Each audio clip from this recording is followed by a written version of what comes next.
तसव्वुर करें, एक ऐसा शहर जहां सड़कों को पानी से धोया जाता था, जहां धुएं की जगह ताज़ा समंदरी हवा थी और शोर की जगह बगियों की टप-टप सुनाई देती थी। क्या आप यकीन करेंगे कि ये वही कराची है जिसे आज हम जानते हैं? बिल्कुल नहीं, ये 1902 का कराची है, जो एशिया का पेरिस कहलाता था। खुशामदीद, गहरी आंख पर। आज हम वक्त का पहिया उल्टा घुमाएंगे। हम चलेंगे आज से तकरीबन 120 साल पीछे, एक ऐसी दुनिया में जहां कराची की सड़कें लंदन और न्यूयॉर्क का मुकाबला करती थी। अपनी कुर्सियों की पेटियां बांध लीजिए, क्योंकि तारीख के ये औराक आपके होश उड़ा देंगे।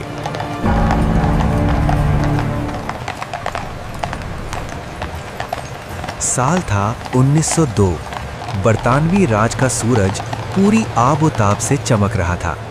जरा सोचिए, एल्फिनस्टोन स्ट्रीट पर शाम ढल रही है, गैस के लैंप्स झिलमिला रहे हैं, गोरे अफसर और अमीर पारसी सेठ अपनी चमचमाती बग्घियों में घूम रहे हैं।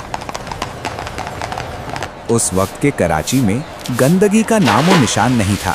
सुबह सवेरे म्यूनिसिपैलिटी के मुलाजिम सड़कों को ऐसे चमकाते थे जैसे कोई अपना घर साफ करता हो। मैरीवेदर टावर अभी नया नया तामीर हुआ था और उसकी घड़ी की टिक टिक पूरे इलाके में सुनाई देती थी। ये वो दौर था जब कराची की आबादी मुश्किल से 1 लाख थी, मगर इसका रुतबा किसी सल्तनत से कम नहीं था। लेकिन सबसे हैरानकुन मंजर था यहाँ की ट्रैम।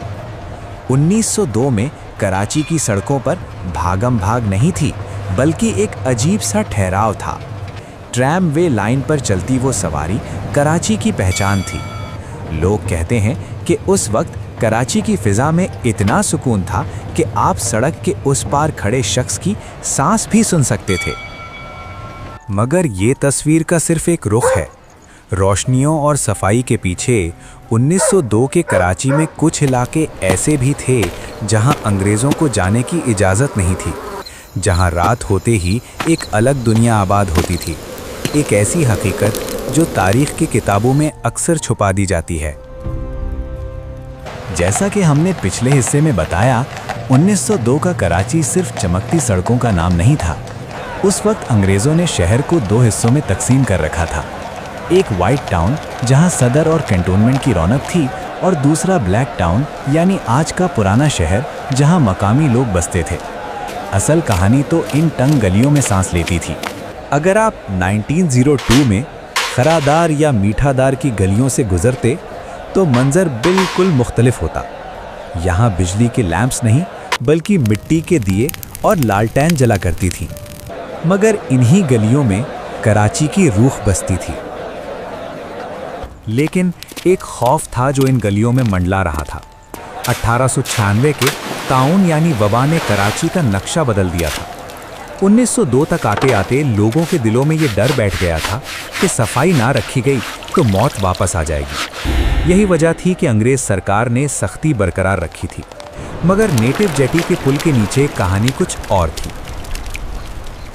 नेटिव जेटी का पुल, जहां से लोग अपने गुनाहों का बोझ उतारने के लिए गोश्त और सिक्के समंदर में फेंकते थे।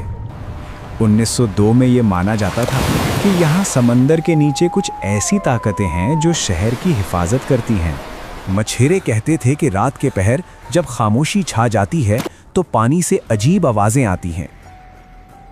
ये वो वक्त था जब कराची एक आम बंदरगाह से बढ़कर एक पुरइसरार शहर बनता जा रहा था। यहाँ हर रोज़ नए चेहरे आते थे और पुराने राज दफन हो जाते थे। लेकिन दोस्तों, सिर्फ डर और खौफ ही नहीं, 1902 वो साल था जब कराची ने पूरी दुनिया में तहलका मचा दिया था।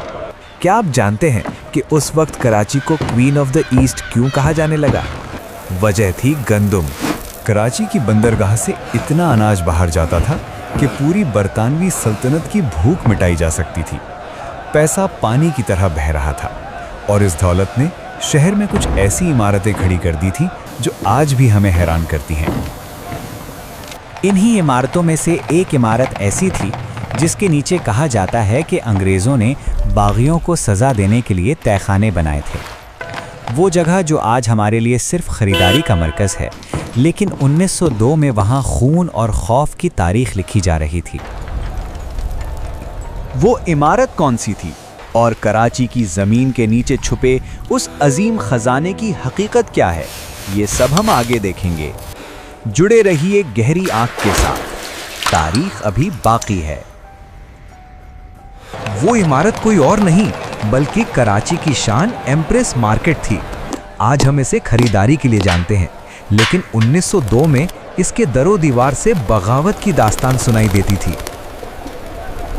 कहा जाता है कि जिस ज़मीन पर यह मार्केट खड़ी की गई, वहां 1857 की जंग आज़ादी के बाद बागियों को तोपों से उड़ा दिया गया था।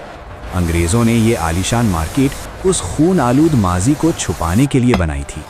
1902 में जब यहाँ सुबह का बाजार लगता था, तो अंग्रेज़ मेम साहिबाइन यहाँ से ताज़ा फल खरीदती थीं, बेखबर उस हकीकत से कि उनके पैरों के नीचे तारीख दफन है। एम्प्रेस मार्केट से निकलकर अगर हम थोड़ा आगे बढ़ें तो सुनाई देती थी नॉर्थ वेस्टर्न रेलवे की सीटी। ये 1902 का दौर था, जब कराची स्टेशन पर काले धुएं वाले इंजन्स की हुक्मरानी थी। ये रेलवे लाइन कराची की रगें थीं। पंजाब की गंदम और कपास इन्हीं पटरियों के जरिए कराची की बंदरगाह तक पहुंचती थी। कैंट स्टेशन का मंजर किसी मेला से कम नहीं होता था। एक तरफ यूनिफॉर्म में मलबूस गोरे टिकट कलेक्टर्स और दूसरी तरफ पूरे हिंदुस्तान से आए हुए मजदूर और ताजिर। ये वो जगह थी जहां मशरिक और मगरिब का मिलाप होता था। लेकिन शहर का एक हिस्सा ऐसा भी था जहां आम आदमी का दाखला ममनू था। सिंध क्लब और कराची जिमखाना। 1902 की शामों में यहाँ पियानो की धुन बजती थी और क्रिस्टल के ग्लास टकराने की आवाज़ आती थी। यहाँ रहने वालों को लगता था कि बरतानवी राज कभी ख़त्म नहीं होगा। उनकी दुनिया में सुकून था, दौलत थी और लग्जरी थी, मगर उन्हें खबर नहीं थी कि वक्त करवट लेने वाला है। शहर में एक ऐसी मशीन आने वाली थी जो घोड़ों की जगह ले लेगी और रफ्तार के नए मायने लिखेगी। 1902 का साल ख़त्म होने को था और कराची एक नए दौर में दाखिल होने वाला था। हमने ज़मीन देखी, बाजार देखे और समंदर के राज जाने।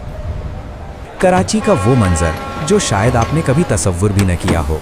पहली मोटर कार की आमद और मनोरा आइलैंड के वो किस्से जो आज तक बुजुर्गों के सीनों में महफूज हैं। आखिर 1902 के बाद कराची का पेरिस वाला टाइटल कैसे धुंधला पड़ गया? इस सफ़र का आखिरी और सबसे जज्बाती हिस्सा अभी आगे है। 1902 का साल ख़त्म होने को था और कराची की सड़कों पर एक नई आवाज़ सुनाई देने लगी थी। ये आवाज़ घोड़ों की टापों की नहीं, बल्कि मोटर कार के इंजन की थी। जब पहली बार बगैर घोड़ों के चलने वाली ये बग्गी कराची की सड़कों पर निकली तो लोग हैरत से दंग रह गए। किसी ने इसे जादू कहा तो किसी ने शैतानी पहिया। ये सिर्फ एक गाड़ी नहीं थी, ये इस बात का ऐलान था कि कराची अब जदीद दौर में कदम रख चुका है। रफ्तार बढ़ने वाली थी और सुकून आहिस्ता आहिस्ता ख़त्म होने वाला था। लेकिन इन सब तब्दीलियों के दरमियान एक चीज़ अटल थी, मनोरा का लाइट हाउस। 1902 में जब शहर सोता था तो मनोरा की रोशनी समंदर में भटकने वालों को रास्ता दिखाती थी। इस मीनार ने कराची को एक मामूली मछेरा बस्ती से एशिया का पेरिस बनते देखा था। ये वो निगहबान था जिसने अंग्रेज़ों का उरूज भी देखा और फिर बाद में उनका जवाल भी। अगर मनोरा की दीवारें बोल सकती तो वो हमें बताती कि असल कराची कैसा था। आज जब हम 1902 की तस्वीरों को देखते हैं तो दिल में एक सवाल उठता है, वो शहर कहाँ खो गया? वो सड़कें जो पानी से धुली जाती थीं, वो डिसिप्लिन, वो नज़ाकत, क्या वो सिर्फ अंग्रेज़ों के साथ चली गई? कराची वही है, समंदर वही है, हवा वही है, मगर शायद हमने उस एहसास को खो दिया है जो इस शहर को अपना घर समझता था। 1902 का कराची हमें ये याद दिलाता है कि ये शहर सिर्फ ईंटों और पत्थरों का ढेर नहीं, बल्कि एक जिंदा तारीख है। तारीख के सफ़र में हमारे साथ चलने का शुक्रिया। माजी के दरीचे बंद ज़रूर हो जाते हैं, मगर उनकी रोशनी हमेशा बाकी रहती है। शायद किसी दिन हम अपने कराची को फिर से वैसा ही शानदार बना सकें। उम्मीद है गहरी आँख की ये कोशिश आपके दिल में उतर गई होगी। अगर आपको ये वीडियो पसंद आई तो लाइक करें और कमेंट्स में बताएं कि आप अगला सफ़र किस शहर या किस दौर का करना चाहते हैं। गहरी आंख से इजाज़त दीजिए। अल्लाह हाफिज़।